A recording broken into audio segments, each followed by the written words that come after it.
Recently, we made a video that stemmed from the passage in 1 Corinthians chapter 11, where the subject of head coverings is discussed. And the question that we dealt with in our video was, is long hair sufficient as the covering for the woman when she's praying or prophesying? And if you would like to see that video, you can look that up on our YouTube page. Now, a follow-up question has arisen from that video. And someone has asked if I could deal with verse number 16 in that same passage and just give a general explanation as to what's going on in that verse. So verse 16 says, "But if any man seem to be contentious, we have no such custom, neither the churches of God." So in order to understand this verse properly, we have to get the context correct as well. And Paul, starting in verse number 3, is dealing with a structure for authority. He mentions that the Father is the head, and then Christ is in submission to him. The head of the man is Christ. The head of the woman is the man. And then Paul gets into discussing how a woman would honor that authority structure by having the proper covering for her head. And he mentions in verse number 15 how the woman's hair is given her for that covering.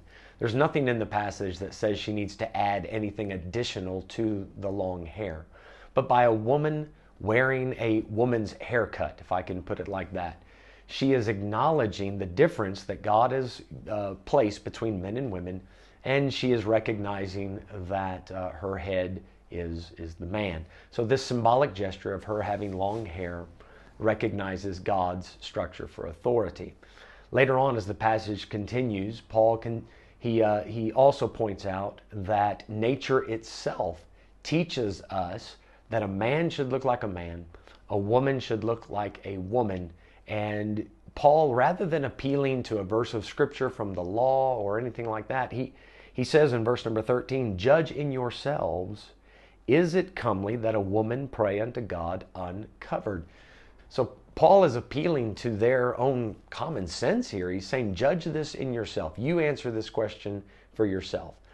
If a woman is purposely going out of her way to take on a man's appearance, and thereby she's in rebellion to the way God has made her, then does it seem right that she would be praying in that condition while in open rebellion to God? That just doesn't seem right. It's the same idea. Judging yourselves, would it be right for a man to get up behind the pulpit with a beer in one hand and a cigarette in the other and try to preach to people about holy living? That just wouldn't go together. Now, the idea that Paul's getting across here is that a woman who's living in open rebellion to the way God has set things up, it wouldn't seem as if prayer would be doing her much good. In verse 14, he says, "Doth not even nature itself teach you that if a man have long hair, it is a shame unto him?"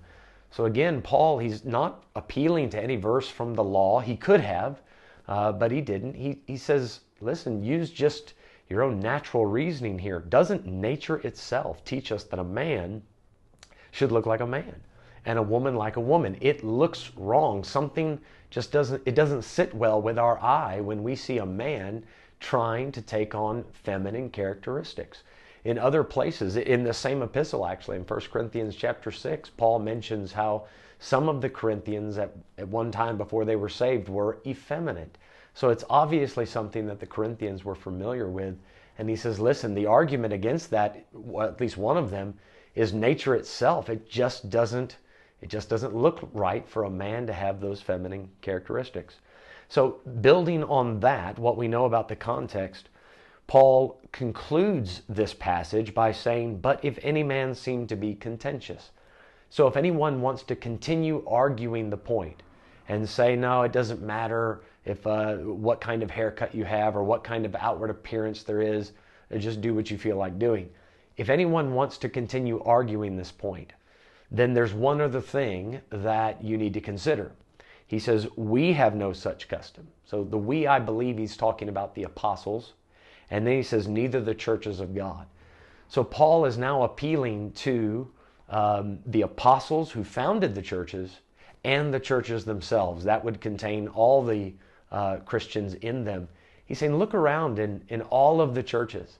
Christians do not have this custom of men looking like women, women looking like men.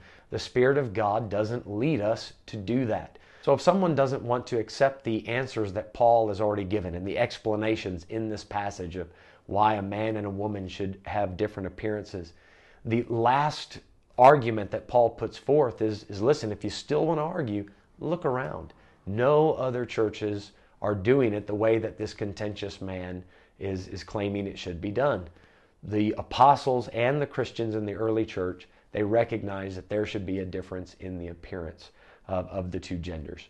Now, there is one other approach that I think is worth mentioning towards verse 16. I believe, as I've just explained it to you, I think that's what Paul was getting at. But some people have explained this verse by saying that the contentious man in the verse is somebody who wants to argue just for argument's sake. He's not trying to get to the bottom of anything. He doesn't care about right or wrong, truth or error. He just wants to argue. And if that's the case, then Paul's point is, we, the apostles or the churches, we have no custom of putting up with that.